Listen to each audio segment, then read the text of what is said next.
I used to let perfectionism take over my life without even realizing that I was a perfectionist. I used to think that being a perfectionist was just being overwhelmed with the stress of being perfect all the time and having to do everything to be perfect. And it can be that. But perfectionism also shows up in ways that we don't expect. Perfectionism can be wanting to do everything with flair and put all your energy into it and love what you're doing so very much that you wait and then you just never end up doing it because you would rather not do it at all than do something not perfectly. Perfectionism can also be putting off tasks and not doing them because we don't feel like we're able to do it perfectly. So instead of not being able to do it the most amazing, most best version that no one else has ever done, you just don't do it at all.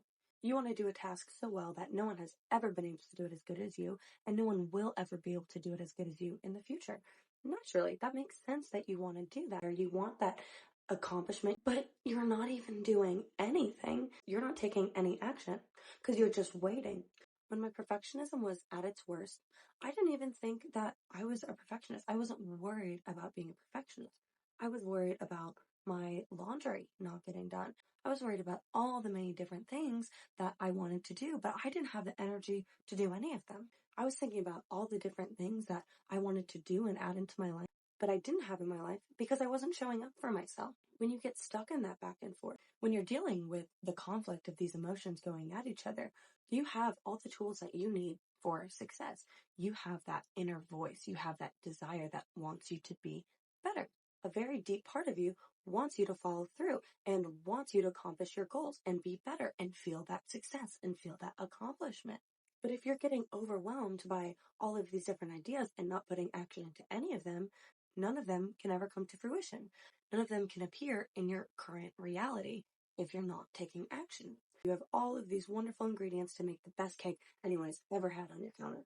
But you can't make those into cake without taking the action to put them all together. You have all the resources that you need, but you will not get your cake, let alone be able to eat it, if you don't put them together. If you don't take this step, you have to be intentional and put all these things together to create, to welcome something new. Until you take intentional action, there will be no cake. The number one gap between the most frustrated perfectionist version of yourself and the most accomplished version of yourself is finding a sense of pride in the steps it took to get you there. That moment that you're deciding if you want to do something or not and you're feeling overwhelmed, it's where you show yourself who you're willing to become. You choose to not do the thing. If you sit there and you lay there, you're telling yourself you choose comfort. Or you do the thing you don't want to do and tell yourself, no matter what, you are going to do what it takes to accomplish your goals. If you choose not to do the task, you are telling yourself that you choose comfortability. You choose being comfortable in the moment over your goals. Or you do the task and tell yourself that no matter what, no matter how icky you're feeling, no matter what your circumstances, you are going to show up for yourself. You value feeling accomplished more than feeling comfortable, feeling long-term happiness over short-term convenience. Learn how to be okay with doing an okay job.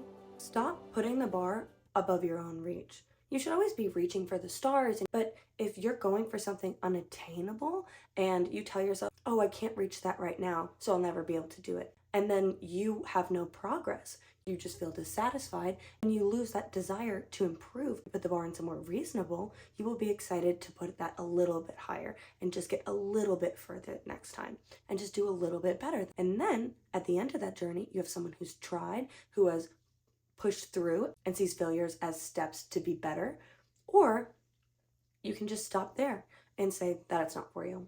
It may be a hit to your ego in the moment to not do the very best, to not be the most amazing, most awe-inspiring person at that thing, to not know what you're doing. If you're so scared of being mediocre, you will end up not taking any action and not have any steps towards your goals. And that is the most mediocre thing that I can possibly think of.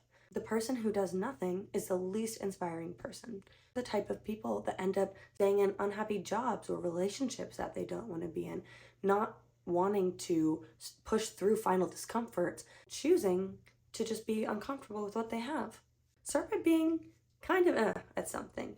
Push yourself to be better. Stop focusing on trying to be perfect and start focusing on being better. We all want to be the best versions of ourselves. That's what this channel is about. It's that craving for greatness. It's that desire to do something more with our lives, to have purpose, to have meaning, to do what we really care about and is going to bring value to our entire human life experience.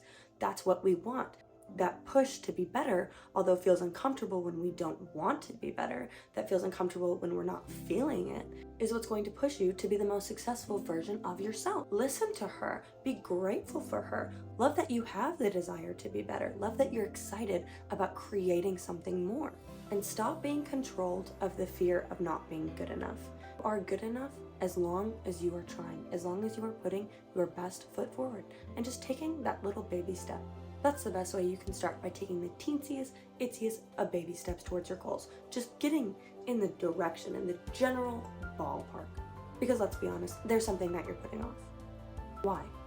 Why are you putting off? You don't want to do it. Why do you think you're going to be more inclined to take that first step later? That thing that I brought up that you're putting off, that was the first thing that came to your head, do it right now. Take one realistic step, a tiny thing that you can do today, and just get started. The hardest part is starting. Stop putting it off. You're not going to want to do it more later. In fact, you're going to want to do it even less. Isn't that thing that you've been putting off stale at this point? Isn't it boring? Is it not annoying that you even have that thought anymore? It's old news, and every time you think of it, it becomes more old news. I think everyone has that one doctor's appointment that they put off for months, literally months, because they just did not want to have that phone call. The thought of having that phone call was just such a big task. It was so annoying, and they're like, oh, I'll do it Monday. Oh, I'll do it next week. Oh, I'll do it, blah, blah, blah. And then you actually make the appointment, and the phone call doesn't even take 3 minutes. And then it's over. Stop manifesting more ick and stress and fear around your goals, and just take a little step. Just rip the band-aid and understand you might not be the best at it. You might feel uncomfortable not knowing what's going on. You might feel silly. You also might be worried about looking stupid or looking dumb. Everyone who's knowledgeable about a topic had to start knowing nothing about it. We all start the same. You are making progress and you have more knowledge than you did at the beginning of that experience. If it is late at night and you don't feel like doing your skincare or you don't feel like doing your homework, you're telling yourself when you choose not to do it, you care more about being comfortable in that moment than you do about having good skin or getting that good grade or feeling smart and feeling accomplished. These are bigger implications than just the task in front of us, and we need to see them as suit. But the most important step is just taking a step, taking action to tell yourself that you are dedicated and will be accomplished because you did it when it was uncomfortable and not because you just did it all and it came naturally to you.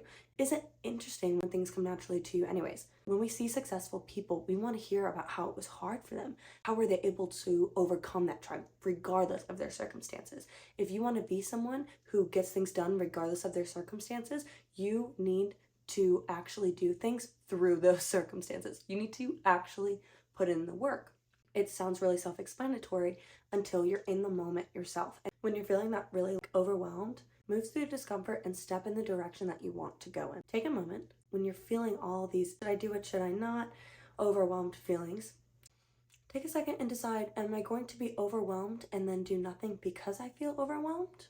Or am I going to be overwhelmed and take a step to relieve being overwhelmed? Show yourself through action. When I'm thinking about all the things that I want to do and I can't decide what to do first, I realize I just get stuck. And when I have that moment of realization, take a deep breath in and I let new air fill up my whole entire lungs. Breathe out.